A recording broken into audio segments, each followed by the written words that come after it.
혹시 오늘 간증이나 특송하실 분 있으신가요? 주보에다가 이름을 써야 될 것 같습니다. 특송하고 싶지 않으세요?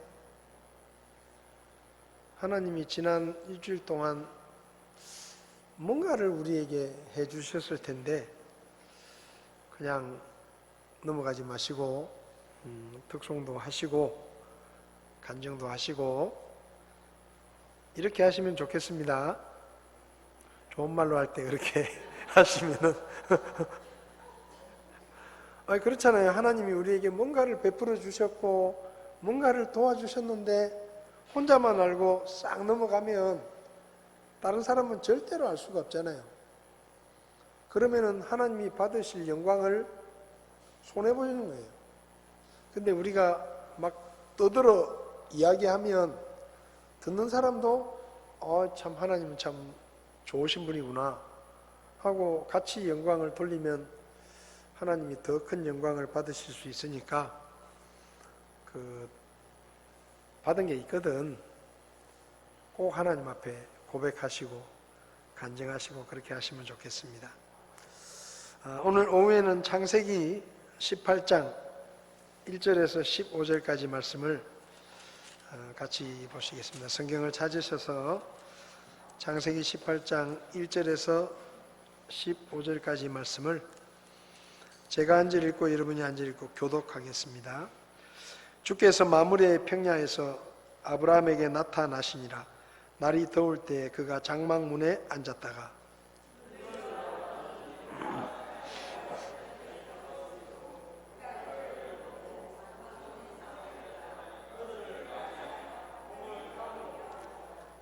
이르되 내 주여 이제 내가 주의 눈앞에서 호의를 입었으면 원하건대 주의 종을 떠나 지나가지 마시고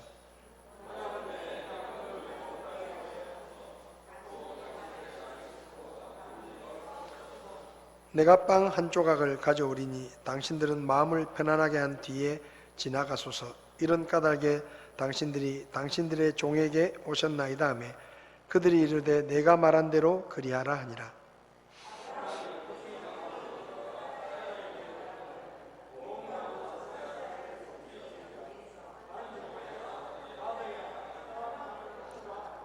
아브라함이 또 솥대로 달려가 연하고 좋은 송아지를 취해 젊은이에게 주니 그가 급히 요리하니라.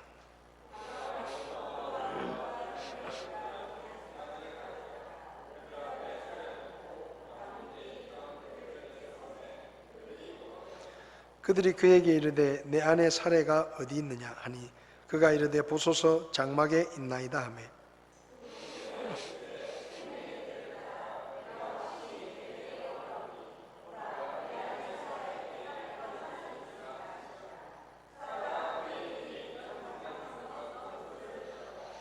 이제 아브람과 사라는 나이 많아 연로하고 또 사라에게는 여인들의 관례에 따른 것이 멈추었더라.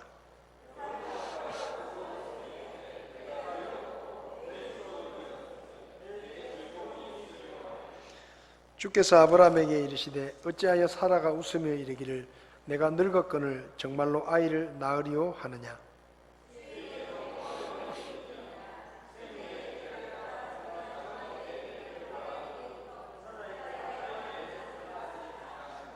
그때 사라가 두려워서 부인하여 이르되 내가 웃지 아니하였나이다 하니 그분께서 이르시되 아니라 내가 웃었느니라 하시니라.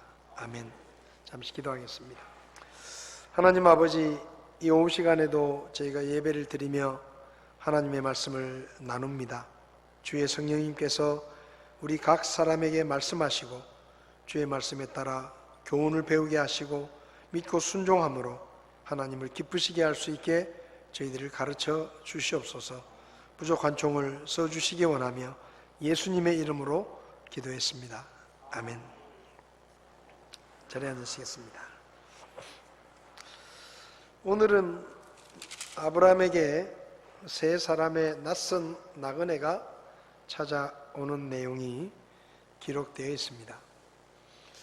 성경을 보면 주께서 마므레 평야에서 아브라함에게 나타나시니라. 그러니까 이 세 사람이 지금 아브라함을 찾아왔는데 이 세 사람 중에 한 분이 하나님이시다라는 것을 이야기하는 것이죠.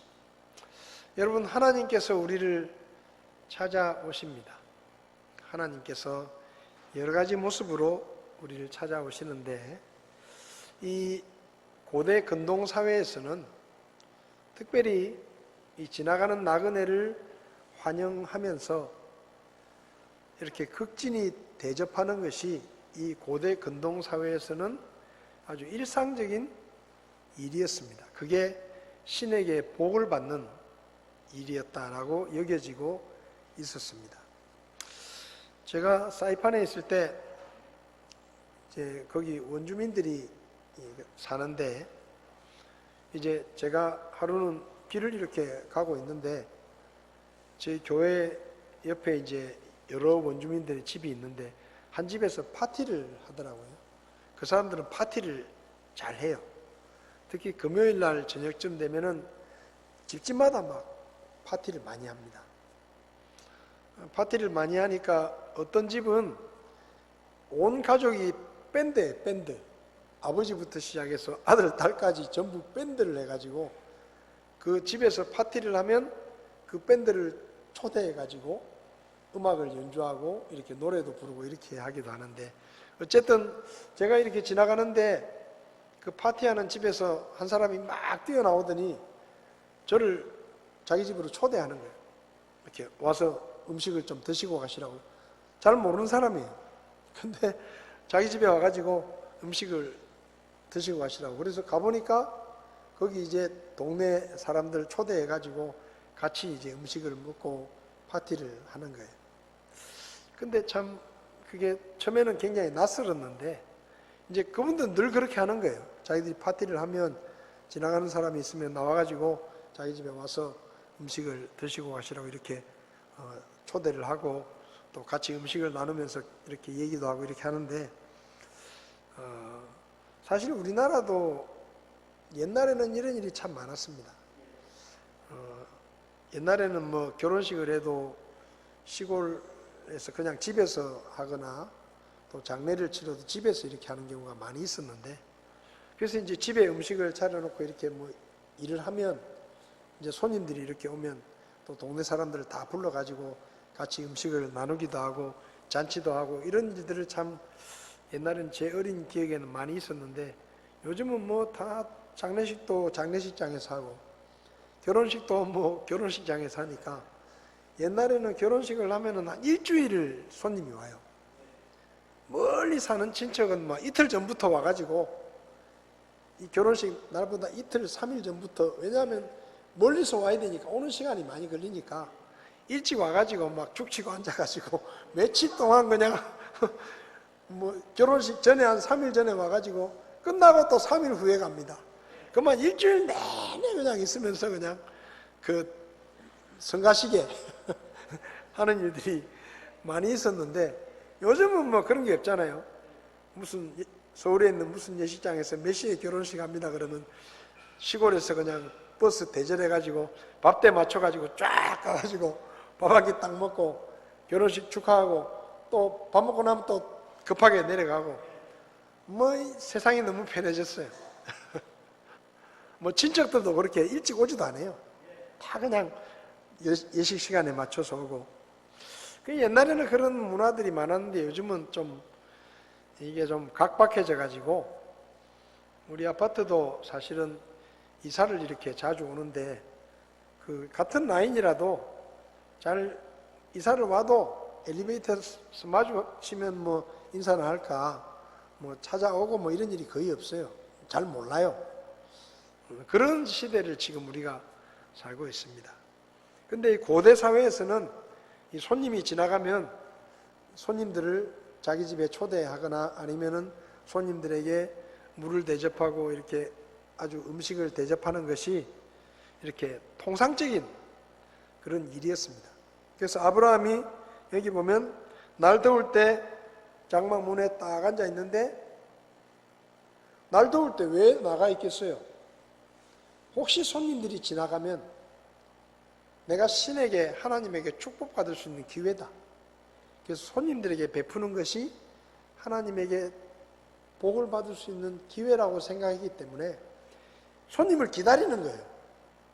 더울 때, 날 더운데 뭐 하려고 그 앞에 나가지고 기다리겠습니까? 어쨌든 그렇게 기다리고 있는데 낯선 세 남자가 지나가니까 아브라함이 쫓아가가지고 저희 집에 이렇게 오셔서 목을 좀 축이시고 숨을 좀 돌리고 그러고 가십시오 라고 이제 손님을 접대하는 것을 보게 됩니다. 근데 이게 창세기 19장을 보면 아브라함의 조카인 롯도, 소돔성에 사는 롯도 이렇게 나와 있다가 손님이 지나가니까, 두 사람이 지나가니까 자기 집으로 초대를 합니다. 그러니까 이게 일상적인 그런 모습이에요. 근데 오늘 아브라함의 모습을 보면 4절을 보면 내가 물을 조금 가져오게 하소서, 또 당신들의 발을 씻고 나무 밑에서 쉬소서, 이렇게 말을 합니다. 그러니까 무슨 말인가 하면 아브라함이 지금 이 세 사람의 나그네를 접대하는데 통상적으로 보통 하는 이제 접대를 이제 시작하는 것이죠. 그런데 아브라함의 접대를 보면 좀 특별합니다. 5절을 보면 내가 빵 한 조각을 가져오겠습니다 하고 이야기하고 손님들이 그렇게 하세요, 감사합니다, 그렇게 됐는데 6절을 보면 아브라함이 장막으로 들어가서 사라에게 고운 가루 3세알을 속기 준비하고 반죽을 해서 빵을 구워라. 그러니까 내가 빵 한 조각을 가져오겠다라고 말했는데 아브라함이 지금 사라에게 시키는 일은 그 세 사람이 먹을 빵 한 조각을 만드는 게 아니고 많은 양의 빵을 만드는 겁니다. 그러니까 손님들을 대접하는데 통상적인 일반적인 기준보다는 좀 더 풍성하게 대접을 한다는 것이죠. 그리고 7절을 보면 아브라함이 또 솥대로 달려가 연하고 좋은 송아지를 취해 젊은이에게 주니 그가 급히 요리하니라. 그가 버터와 우유와 젊은이가 요리한 송아지를 가져다가 그들 앞에 차려놓고, 처음에 말은 빵 한 조각 제가 대접하겠습니다라고 그랬거든요. 그게 통상적인 거예요. 그냥 일상적으로 물하고 빵 한 조각 정도 대접하는 겁니다. 그래도 그게 훌륭한 거예요. 손님을 대접하는 거니까. 근데 아브라함은 그 통상적인 수준을 넘어서 빵도 넉넉하게 만들게 하고, 그리고 솥대로 달려가서 제일 먹기 좋은 연한 고기의 송아지를 잡아가지고 요리를 하게 합니다. 그리고 그 송아지 요리를 가져다가 버터와 우유와 송아지까지 손님들에게 떡 내놓는 거예요. 소고기 요리를 내놓는 겁니다. 여러분, 우리가 특히 예수 믿는 우리가 조금 더 넉넉해야 돼요. 다른 사람에게 뭔가를 베풀 때도 조금 더 넉넉하게, 좀 더 너그럽게, 다른 사람들이 하는 것보다 조금 더 친절하게. 물론 평균만 해도 인정을 받을 수 있습니다. 지금 우리가 사는 시대가 너무 각박한 시대이기 때문에 사실은 물 한 잔 주는 것만 해도 참 고마운 일이에요. 물 한 잔 얻어먹기도 쉽지 않은 그런 시대잖아요. 갑자기 화장실이 급해서 카페에 들어가가지고 저 화장실 좀 잠깐 쓰면 안 되겠습니까? 주문하세요. 그냥은 안 되겠다 이거예요. 뭐 주문이라도 하나 하세요. 그럼 아메리카노라도 하나 주문해야 화장실을, 나 지금 막 급해가지고 지금 화장실이 급해서 막 쫓아 들어갔는데 주문하세요. 그럼 이제 막 속이 부글부글 끓으면서 막 뭔가 지금 급한데 나는 아메리카노라도 하나 주문하셔야 됩니다. 이런 시대예요, 지금 우리 시대가. 근데 그럴 때 화장실 여기 있습니다 하고 안내를 해주면서 다 이렇게 화장실을 사용할 수 있게 해주면, 그리고 나가는데 날 더운데 물이라도 한 잔 하고 가세요 하고 생수라도 한 병 딱 주면 얼마나 기분이 좋습니까? 그렇잖아요? 예수 믿는 사람들이 조금 이렇게 넉넉해야 돼요. 뭔가 남에게 베풀 때도 조금 더 통상적으로 생각하는 것보다 조금 더. 서울의 어느 목사님이 교회 개척을 했는데 시장통에 개척을 했습니다. 근데 이분이 개척을 해가지고 개척하는 첫날부터 한 일이 뭔가 하면 시장에 이제 물건을 사러 가잖아요.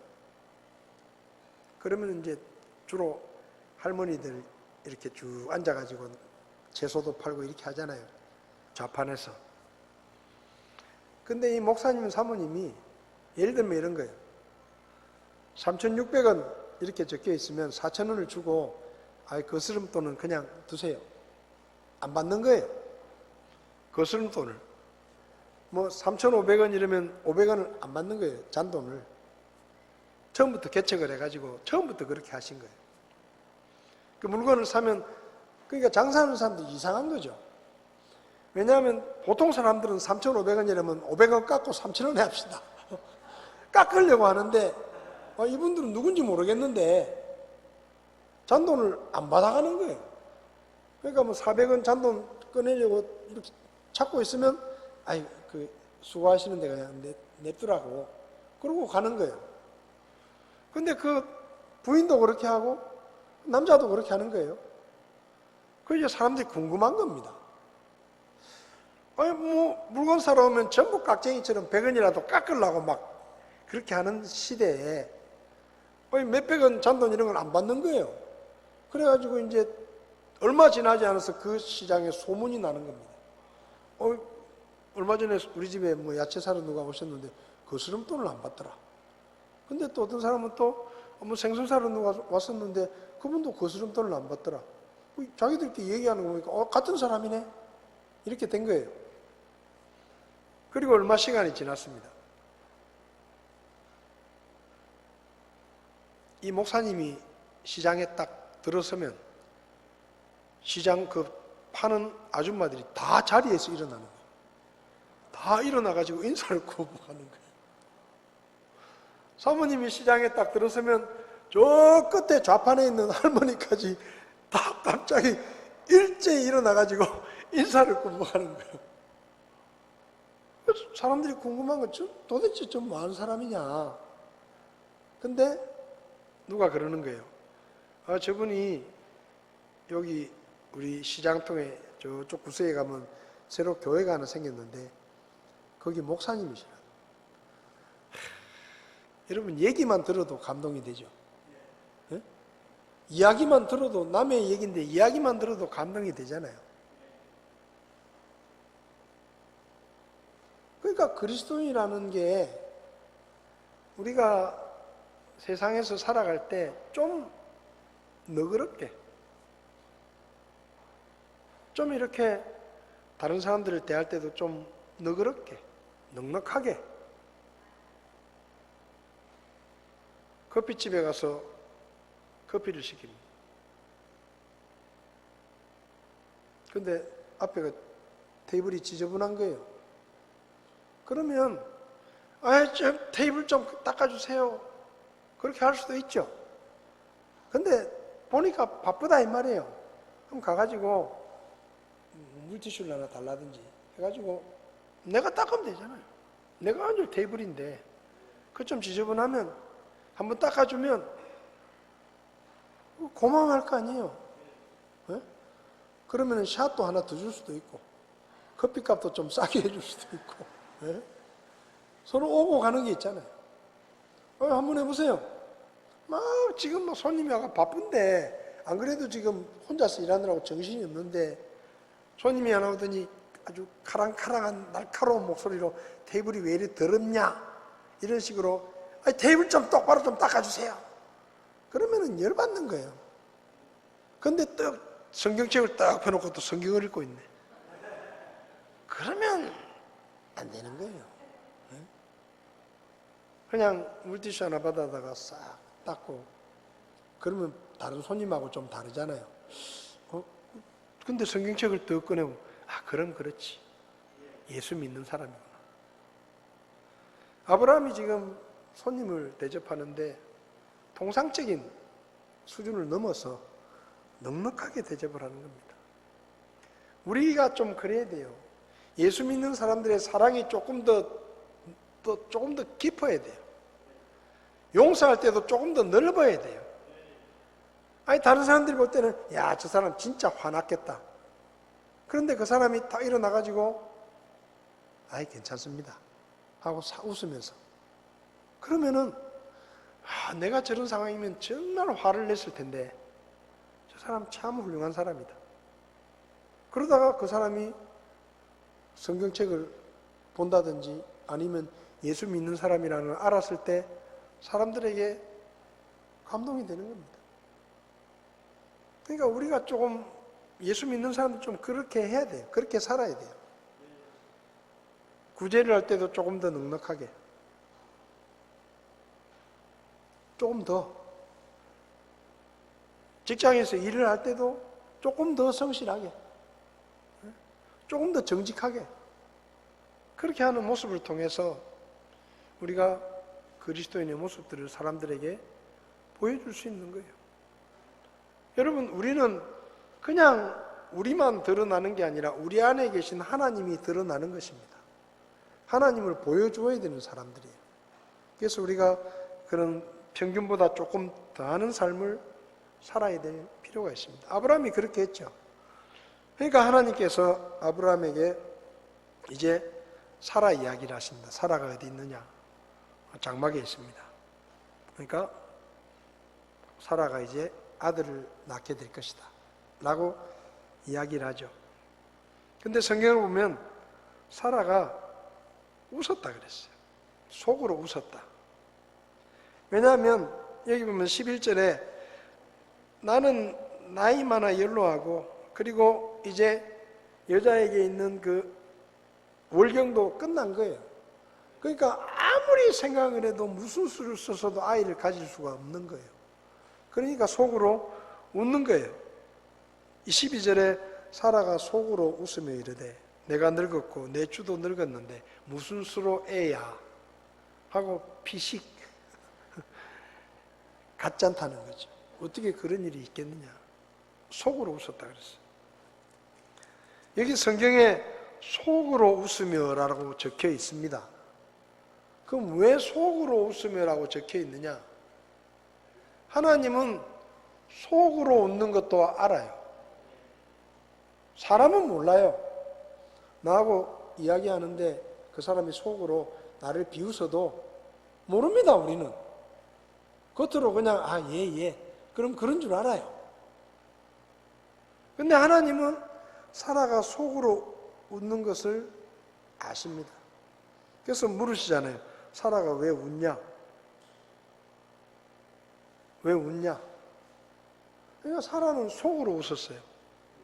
뭐 설마 사라가 장막 뒤에 있다가 뭐 이렇게 웃었겠어요? 네가 애를 낳고 아이고 웃기는 얘기하고 있네. 그러진 않았을 거 아니에요. 낯선 손님인데. 근데 그 얘기를 꺼낼 때는 또 손님이라는 생각보다 저분이 왜 그런 얘기를 하지 하면서 뭔가 그분이 하나님이시라는 걸 뭔가 느낌이 있을 텐데 그거다 대놓고 그냥 뭐 소리 내서 웃었겠어요?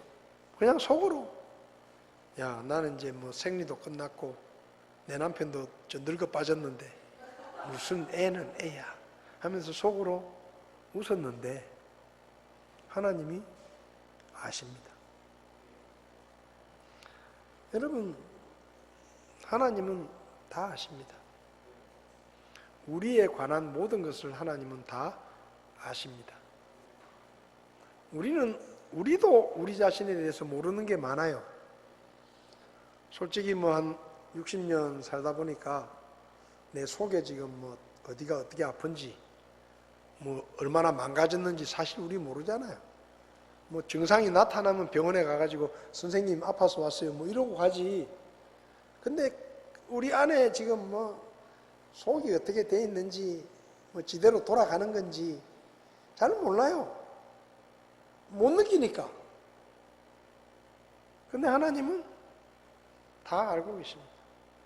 우리의 심장을 아시고 우리의 폐부를 다 아시고 우리의 모든 걸 알고 계세요. 우리의 형편을 아시고 우리가 속으로 웃는 것도 하나님은 다 듣고 계세요. 우리가 입으로 말하지 않는 말, 속으로 하는 말도 하나님은 다 들으십니다. 다윗이 그랬잖아요. 내 혀의 말을 하나도 알지 못하는 게 없으시다. 왜 혀의 말이라 그랬는가 하면 입의 말이 아니라 혀의 말이에요. 입의 말은 밖으로 나오는 말이에요. 근데 혀의 말은 아직 안 한 말이에요. 근데 하나님은 우리가 하지 않은 말도 들으십니다. 우리의 속의 생각도 아시고 속으로 웃는 것도 아시는 거예요. 그런 하나님이시기 때문에 그분은 못하시는 일이 없으시는 겁니다. 내년 이맘때 네 아내 사례가 사내 아이를 안으리라 하고 하나님이 말씀하십니다. 그리고 실제로 그 일이 1년 후에 사라에게 일어납니다. 왜요? 하나님의 말씀이니까. 여러분, 우리가 믿고 섬기는 하나님은 못하는 게 없으시고, 그래서 여기 그랬잖아요.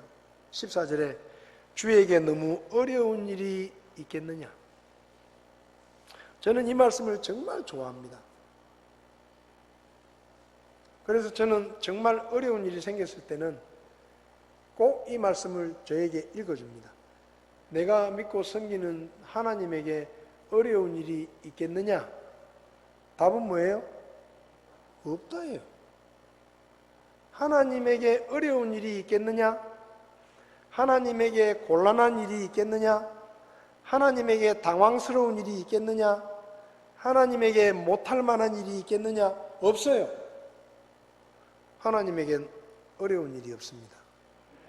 그분은 모든 것을 하실 수 있는 하나님이십니다.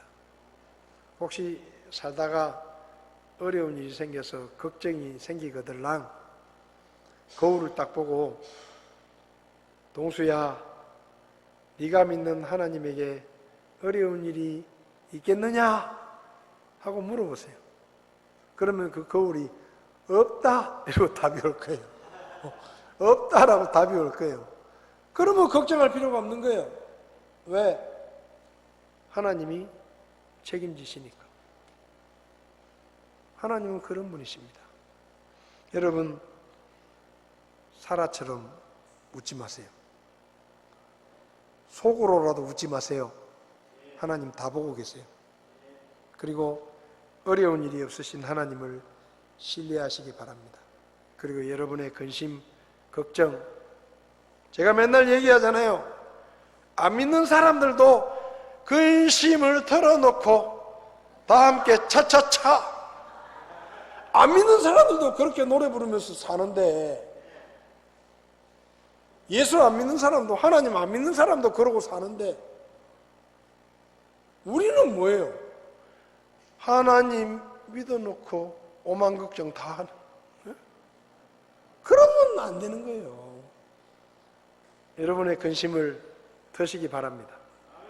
그 어려운 일이 없으신 하나님 앞에 내려놓으시고 근심을 털어놓고 다 함께 할렐루야 하실 수 있기를 바랍니다.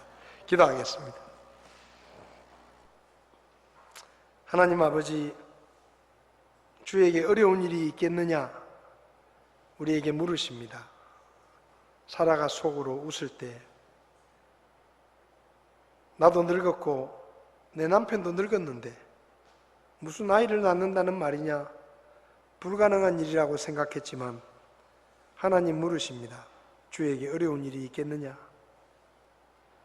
하나님 아버지, 전능하신 하나님을 믿을 수 있게 해주십시오. 우리의 모든 걱정과 염려를 하나님께 다 맡길 수 있는 믿음을 우리에게 허락해 주십시오. 그리고 그 하나님을 믿고 근심 걱정을 주님께 맡기고 찬양하며 감사하며 기뻐하며 살아갈 수 있도록 저희들에게 믿음을 더해 주시옵소서. 한 주간 그렇게 살아갈 수 있도록 저희를 도와주시옵소서. 예수님의 이름으로 기도했습니다. 아멘. 예배를 마치겠습니다.